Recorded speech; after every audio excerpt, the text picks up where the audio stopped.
Secret Bunny Ninja presents 777 Reviews. The criteria and points of contention are as follows. Have you ever heard that pictures are worth 1,000 words? Well, so are these literal walls of text. From the people that brought you 1984, Torah the Explorer, Freudian Psychobabble, Star Wars, Soylent Green, Philosophy, 2001 A Space Odyssey, and Evangelion, it's Xenogears. Explore the excessive lore which starts in 2001 AD and goes all the way to year 9999. The timeline states that Earth became a forbidden place but doesn't say why, so I conferred with Nostradamus from beyond the grave and his glimpse of humanity's future is truly horrifying. Elon Musk, now a fat colony of nanomachines, becomes trillionaire president of Earth by mandating Neuralink implants inside people's brains that have Fox News Twitter feeds continuously uploaded by the Starlink satellites made possible with lithium mining from the Boring Company, destroy the globe with climate change, which now forces SpaceX to evacuate a select few douchebags that fit in the hot rocket. Thankfully, after only 278 years of being lost in space, the survivors erase Elon from the cloud, and humans arrive on a new Earth-like planet capable of sustaining life, and several thousand years pass. Humans have now found a monolith, which they call the Zohar, dating back billions of years, and decide that they should implant an AI-controlled biological computer called Catamony, which can be used to will biological matter into existence. Somehow, a higher dimensional being called the Wave Existence gets stuck inside the Zohar, acting as a perpetual energy source, which is then used to power an interplanetary living weapon called Deus. A motherless boy called Abel comes into contact with the Wave Existence and is given some of its power. In response, Catamony conceives a person named Ellie to act as his mother, and the Wave Existence imparts its will into her. This causes both Abel and Ellie to be reincarnated without their memories and come together with the purpose to destroy the Zohar and free the Wave Existence. Deus goes out of control, destroying a nearby planet. In response, the remaining survivors dismantle it into pieces and flee on a spaceship called the Eldridge to look for another habitable planet. During the trip, Deus somehow activates itself, creates a gene called Ouroboros, implants it into Ellie along with some malicious AI, and proceeds to crash the Eldridge into the nearest life-sustaining planet, which damages, deactivates, and sinks Deus into the ocean. As Deus AI and the Wave Existence have conflicting wills, the mother then uses Catamony to split into two people. One is now called Miang and the other is Ellie, who flees with Abel, the only other survivor. Miang uses Catamony to create the first humans native to the planet and manipulates the Ouroboros gene into all women, which allows her to interject Deus AI at the time of her death in order to pass on her memories and directive until she is able to produce humans that can be utilized as parts for Deus. 9,999 years pass with Miang experimenting on and destroying civilization.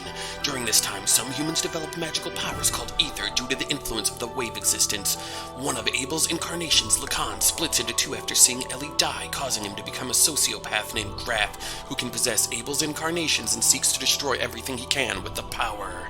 In the present time, a nation called Solaris, with Cain as its leader, takes the form of a cloaked satellite and kidnaps people for slave labor, instilling dictators to create a never-ending war, creating a religion called Ethos, and conducting experiments to mutate humans into food dosed with limiters to subjugate humanity. Our protagonist Faye is a descendant of Abel and former resident of Shivat, an anti-Solaris flying city. As a child, his mother, an incarnation of Miang, performs cruel experiments on him, which activate the power of the Wave Existence, killing her and traumatically fragmenting his personalities into three forms. The peaceful village he now resides in immediately goes up in flames, forcing him to pilot a gear brought here by Graf to manipulate him into changing back into his destructive alter ego id.